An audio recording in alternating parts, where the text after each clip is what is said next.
The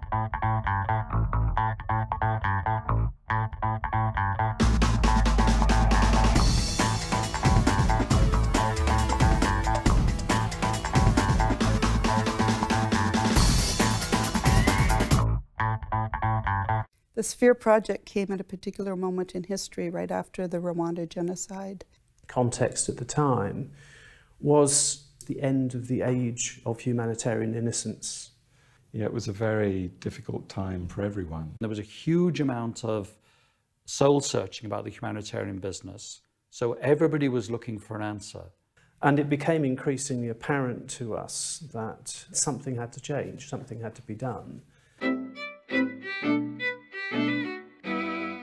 Part of the history of the establishment of the Sphere was a multi-donor evaluation of the response to the Rwanda genocide, in particular in Eastern Congo. The main learning from the Rwanda evaluation was that humanitarian agencies had done pretty good work, but there were some failings.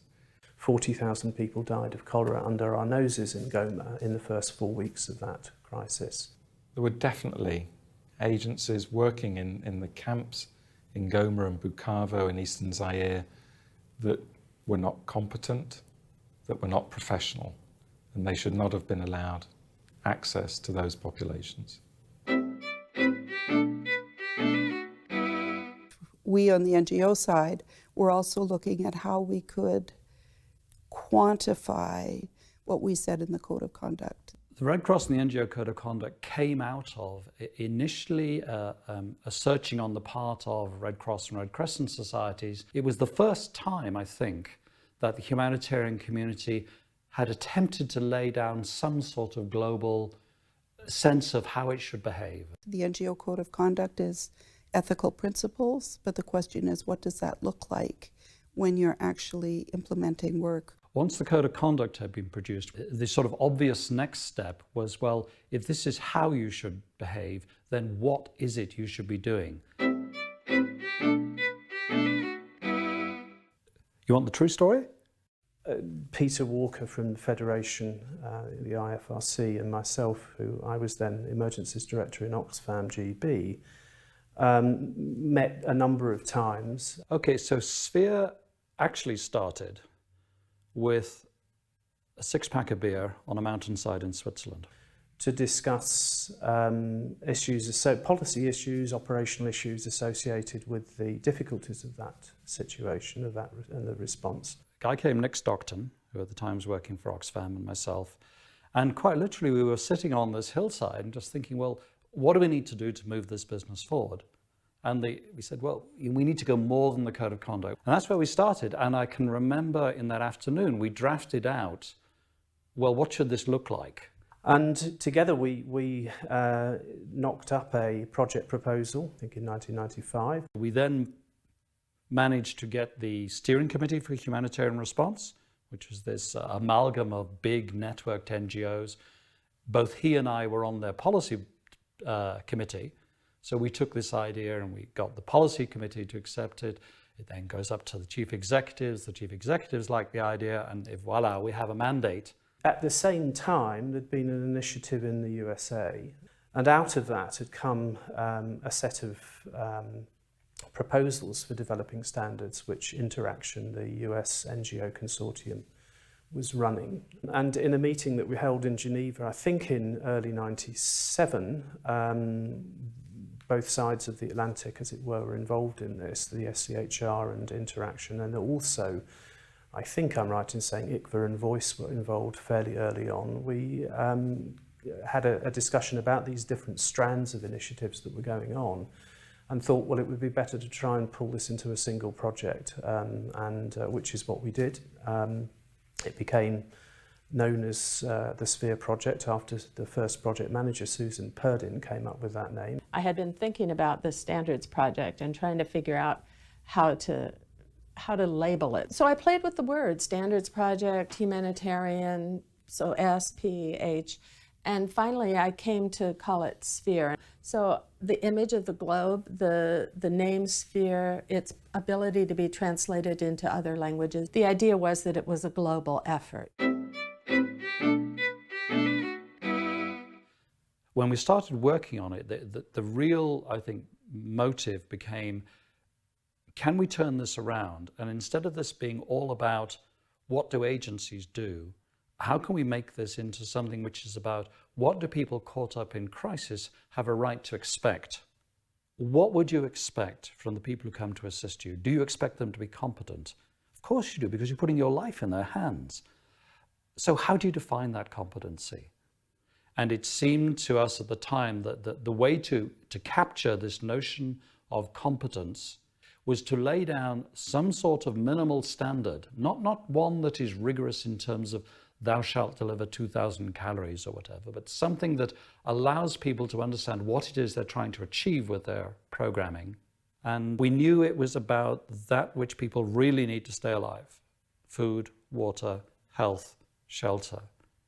In the process of developing standards in the different topic areas, the effort was to bring together the thoughts of all the best minds who are conducting humanitarian work and try to develop a consensus on what the standards should be for best practice in doing the work. And trying to do that in the period of a one-year timeline was daunting. When we were close to having final versions of the standards, when we wanted to test, to take them out to the field and see what people thought. So there were meetings in Sarajevo and Harare, in places that had an humanitarian emergency, to test with the people on the ground what their impressions were. One of the decisions we made was not to take all the resources necessary in order to accomplish the one-year project from an individual donor. But what we did was solicit resources from the top 10, 12 humanitarian donors. The idea of having multiple donors and multiple agencies was so that it would be a product of all of the actors in the humanitarian enterprise. The Humanitarian Charter was there primarily as a means to address the question, who are we? So what we were trying to grasp at is, what are we doing this for? Is this just because we want to feel good about being competent and thus professional, and we want to set professional standards? Well, no, it's because you sincerely believe that the people you are assisting actually have a right. They have a right to life with dignity. That's why you do this stuff. And if you can then show that actually these standards don't just come out of thin air, they're not just something that agencies have invented, they're actually an expression of people's rights that states over the last 50, 60 years have signed up to.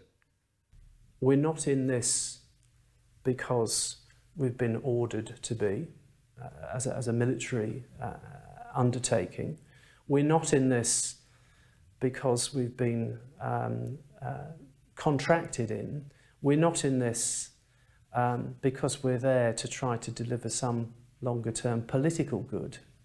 We're here to do our best to uphold the rights of all people, because that's what our organisations have a moral and ethical contract to deliver on. What does that mean in a crisis? Well, one way of thinking about it is it means that they are able to acquire these things, water, health, shelter, to these standards. And that really matters, that sense that it's about people's rights, not just about a technical standard.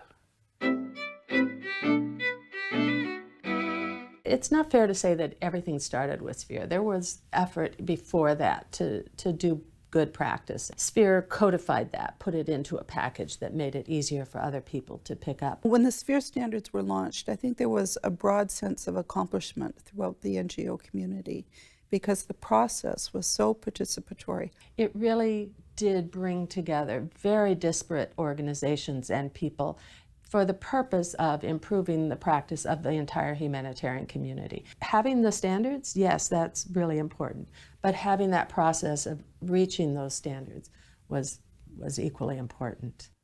But something like Sphere doesn't happen on its own. It's a timing thing. It was post-Rwanda. It was a sense that agencies had to change. Well, the commitment of the organizations that were part of that first management team was absolute. it was seen to be a critically important responsibility, I think, that these organizations had as leaders in the humanitarian sector. When Sphere started, if you think about the people who were involved, they were all relatively young. They all came out of a very sort of action-oriented background. They were somewhat anti-establishment, right? There was mavericks. Those are the sort of people who end up in aid agencies. It was a small group of people who were incredibly creative, imaginative, had a lot of expertise, a lot of knowledge, and were willing to put aside their own organizational boundaries in order to do something together.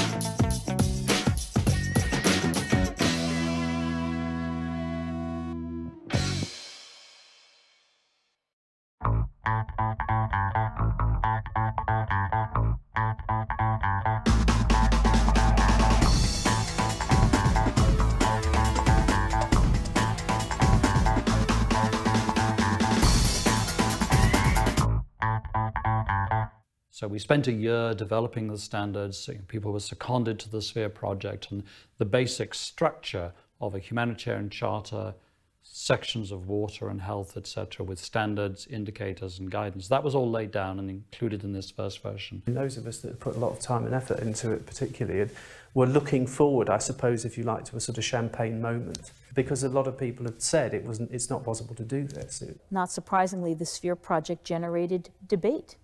Actually, the very first launch was conducted against furious negotiations going on behind the scenes. Effectivement, ce groupe d'ONG françaises, quand elles se sont réunies, c'était parce qu'elles avaient un certain nombre de critiques. Médicos Sin Fronteras tuvo una relación de acercamiento y de distancia al mismo tiempo. Para mim, a questão mais importante, a nível de todo o projeto de Esfera, é considerar-se a ajuda humanitária como um direito. En el trabajo humanitario muchas veces tenemos que darle vuelta a nuestro logo para encontrar un logo común, y este logo común justamente es Esfera. The very first edition of the Sphere Handbook was actually a ring-bound version, and it came out, and I think there was a broad range of critique. You know, some people said the book is too big, and you need something you can put in your back pocket, and others, you know, said actually it needs to be broken down into a set of, you know, much more detailed manuals for each of the sectors. I often felt that we probably were charting a course more or less down the middle of the sort of relative extreme criticisms. Having done hundreds of trainings and talked to thousands of aid workers from all sorts of agencies from around the world, there was an enormous hunger for a book such as Sphere that again took some of the best practice from around the world and put it in one place. Many agencies, when they saw those first standards, said, yes, this is what we need, this is going to help us train.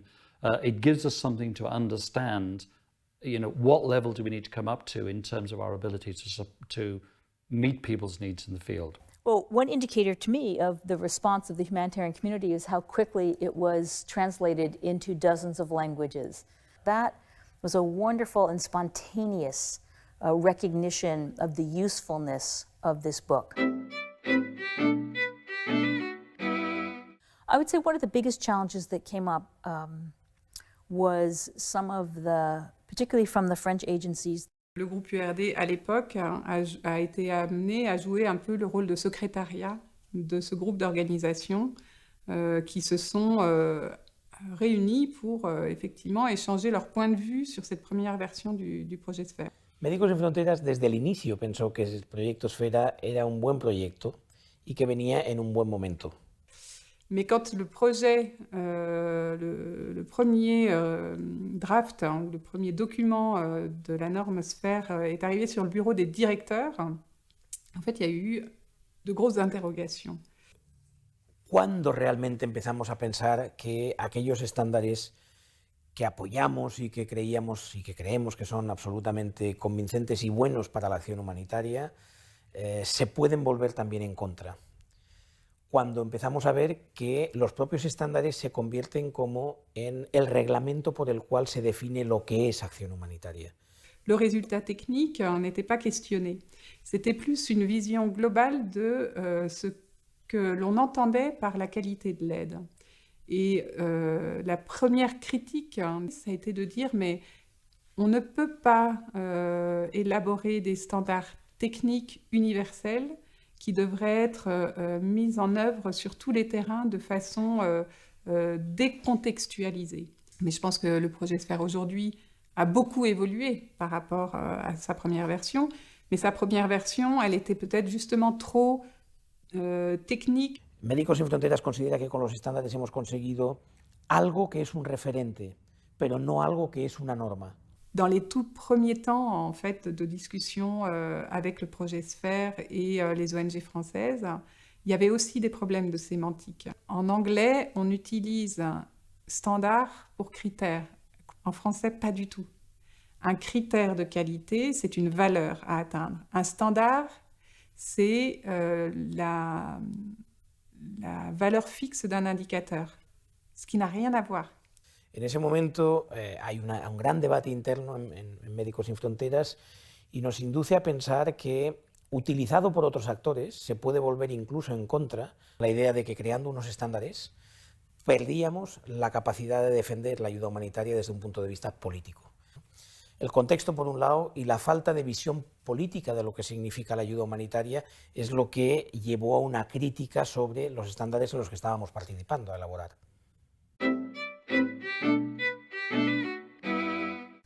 We found, for the most part, that there was a real eagerness to pick it up. And we supported that through a range of engagements. Everything from speaking with operational, programmatic, and technical staff at many of the agencies that were supporting Sphere, but also going out into field practice. Nós trabalhávamos a nível de assistência humanitária no sentido de distribuição de alimentos, apoio à agricultura, apoio a pequenas atividades, e então nós decidimos estar nos municípios onde a ajuda humanitária, onde as organizações das Nações Unidas, as organizações internacionais não iam por questões de guerra. Então nós decidimos continuar ali com um grupo de amigos, fizemos o grupo de voluntários da paz e depois criámos o Cutiuca. Significa regresso, portanto era um projeto de apoio aos deslocados e é daí que depois nós tivemos contato com o Esfera. Estaríamos interessados em entrar no projeto, a nível de estudar os indicadores, ver se eram aplicados ou não. My gosh, we went everywhere. Georgia, Sri Lanka, Latin America. Conocí Esfera en el año 2000. Para esa época yo laboraba en Honduras con una ONG nacional que se llama Comisión Cristiana de Desarrollo. Se me nombró responsable del tema y a partir de ese momento organizamos en Honduras el primer taller interagencial en Centroamérica. So training was certainly a big component. The training was not just how do you use it, but what is it?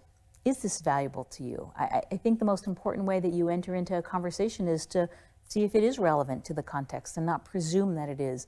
A partir de ahí empezamos todo un proceso de capacitación de talleres por Centroamérica, en Costa Rica, en Nicaragua, en El Salvador, en Honduras, en Guatemala. Obviamente que nós tínhamos dificuldade e não era possível sozinhos nós aplicarmos os indicadores, não é? Por um lado tentámos testar, a tentar ver se na realidade não conseguimos testar todos, mas alguns se eram ou não adaptados à realidade de Angola, no que diz respeito, por exemplo, a questões de habitabilidade, às questões de nutrição. En Centroamérica, la primera impresión que tuvimos en el año 2000, eso lo está imponiendo el primer mundo y viene de África, donde lo probaron. Nuestra reacción fue demostrar que tanto las normas como indicadores se aplicaban en los contextos nuestros en Centroamérica.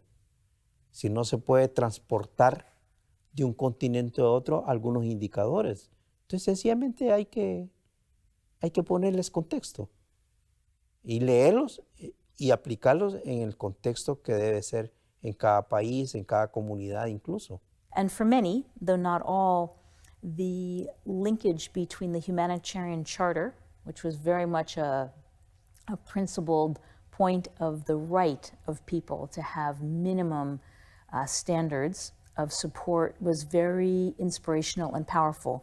Es cierto que Esfera, detrás hay todo un tema jurídico legal basado en, bueno, ya sabemos, por lo menos en 3 órdenes del derecho internacional. Lo que ayudó a Esfera era a ordenar mucha experiencia que había, mucho conocimiento e darle el marco jurídico. Depois, para nós foi extremamente importante pelas trocas de experiência. Aprendemos muito com os outros, aprendemos muito também a gerir os próprios instrumentos internacionais e isso nos deu também algum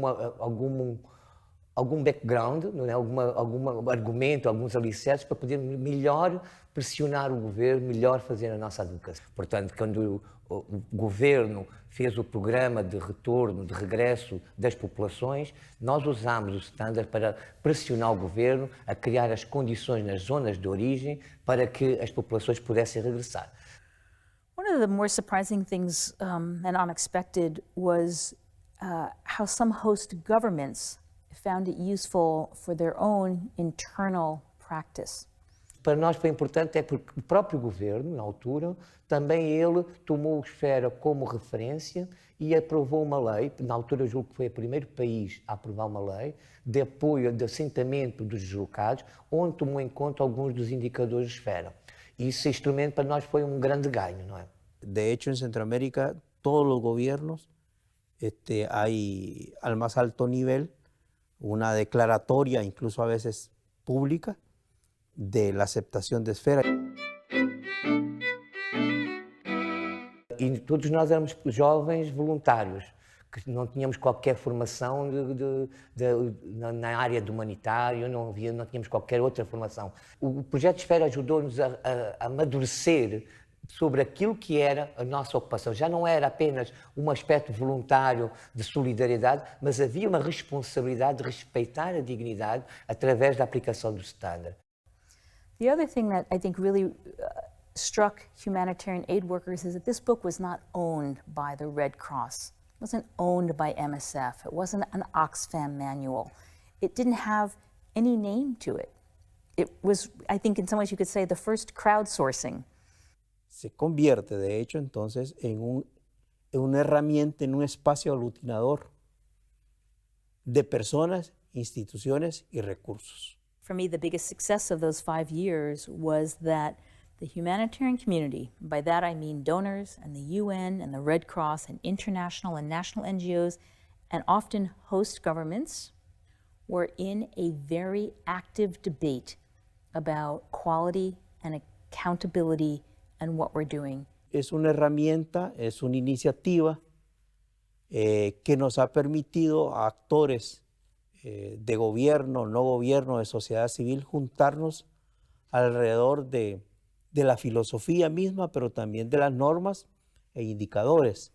Having a book that provided a place for discourse, not a place for all decisions, not a place for right or wrong, but a place for discussion was probably one of the most valuable things Sphere has done.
The humanitarian community is a complex one. Significantly bigger.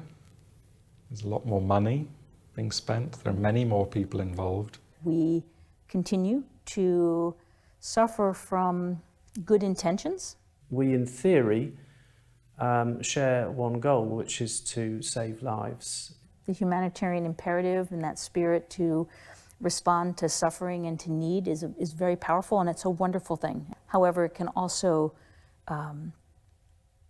create chaos and conflict. But within that envelope, there are really very, very widely differing views about how we should go about doing that. There are many, many quality and accountability initiatives. There are many ways of thinking about quality and accountability. The sphere is certainly a landmark in the evolution of the humanitarian system. Projet Sphère a réussi à catalyser et à mettre ensemble beaucoup de gens qui se posaient des questions sur la qualité. Voilà. Ça a été un mouvement internacional très collaboratif, très participatif. Y en ese sentido yo creo que ha sido muy útil en tanto en cuanto ha sabido transmitir una serie de conocimientos y dispersarlos entre multitud de actores que de otra forma hubiera sido difícil, ¿no? Que pudieran compartir todo este conocimiento. It's become more of the culture of organizations. It's no longer possible to do work without thinking, are we doing our work according to the sphere standards? What you can almost call today the sphere movement has become a very accepted, and everyone uses sphere standards as a point of reference today. It made predictable to the users what the humanitarian sector can offer. I think it gave an opportunity for agencies who are newly working together, or agencies who are working with donor governments or host governments, to say, what are we trying to do here together? What are we trying to make sure happens for these communities that have been affected by disasters? There is no doubt that the Sphere project has contributed enormously to the whole accountability concept. In fact, it's one of the cornerstones to begin to understand what accountability means, because accountability means your ability in a transparent manner to uphold those standards and show your books and demonstrate that you actually do it. Sphere, certainly, it changed the language. It introduced language of standards and performance and rights. It gave this humanitarian system a sort of common lexicon. It gave it a common language, and with language comes identity. So I think it was a landmark in forging an identity, the identity of the humanitarian system. The desire to improve quality and accountability across the system has generated many different initiatives. There have been many flowers, as it were, of that sort that have bloomed. So you've got ALMAP was being formed, the people in aid, Code of Best Practice had been prepared. You've got the Code of Conduct that was published. You've got the Sphere project, and then later you've got the Ombudsman, which became the Humanitarian Accountability Partnership. So you've got an amazing creative period going on that I felt it represented potentially a revolution in the way that the humanitarian community operated. Whether the revolution has realised its potential, I would say it hasn't. It hasn't flowed through and achieved all the things that I would have hoped it would. Of course, things have improved a lot, and I think that you have to be clear about that. In terms of quality and accountability, I think there's no question that over the last 20 years or so, the humanitarian community has greatly improved its practice and become much more responsible. I think that the main achievement of Sphere and its sister initiatives has been to make the language of quality and accountability an indispensable part of humanitarian discourse. The challenge is converting that discourse into an operational reality. But in any system as big and as complex as this, I think there's no single answer. There's no initiative or there's no suite of initiatives that achieves everything. This sort of quality and accountability sort of work that agencies do in the 3 or 4 global organizations that work on this, in effect, the way I see it is they sort of nudge the system. It's not, you can't look at it and say that big change happened because of ALNAP or Sphere, but you can say all of these things have caused people to think slightly differently.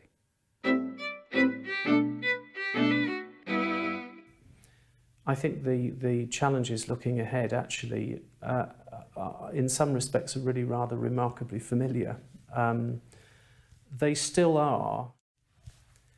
How do we run a humanitarian enterprise which is accountable to the people who we seek to assist and serve? We've made a bit of progress on the thinking on how to do that, but I don't think we've made anything like enough progress in the operationalization of the practice of accountability. So the potential of Sphere to drive quality improvement, I don't think has been really fully exploited. But I think it needs more push. It needs more conscious monitoring of those standards and those indicators, and more openness amongst agencies to share their results, to really exploit the potential of Sphere. Porque me parece que es el desafío que aún está pendiente, la verdadera aplicación de Esfera con las personas afectadas.